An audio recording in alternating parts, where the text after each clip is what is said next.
সাগর তীরে ভেসে আসছে একের পর এক অদ্ভুত বস্তু। দেখতে গোল বলের মতো, রং খানিকটা কালো।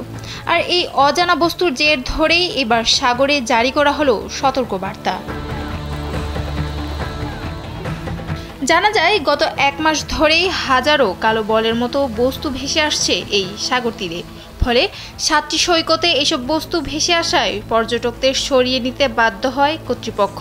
কেননা এই বলে থাকা দুর্গন্ধে এলাকা ভরে যায়। কি এই কালো বল তা নিয়েই ইতিমধ্যে সে সাগরের পর্যটকদের মনে সৃষ্টি হয়েছে নানান কৌতূহল।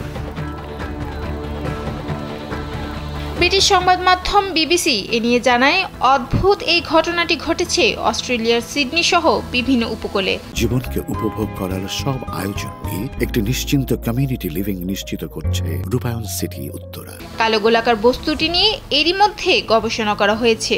প্রাথমিকভাবে মনে করা হয়েছিল এগুলো আসলে আলকাত্রা। ইউনিভার্সিটি অব নিউ সাউথ ওয়েলসের বিজ্ঞানীরা রহস্যময় বস্তুগুলোকে পরীক্ষা করে জানান এগুলো আসলে এক ধরনের বর্জ্য।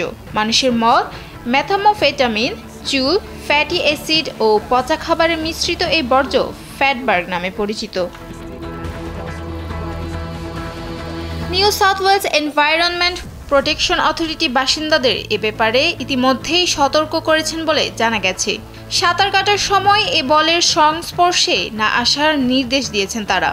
প্রথম অনুমান করা হয়েছিল এই বলগুলো সমুদ্রের গভীর থেকে তেল ছড়িয়ে পড়ার ফলে ভেসে এসেছে, কিন্তু পরে গবেষকেরা জানালেন এগুলো বিশেষ ধরনের বর্জ্য।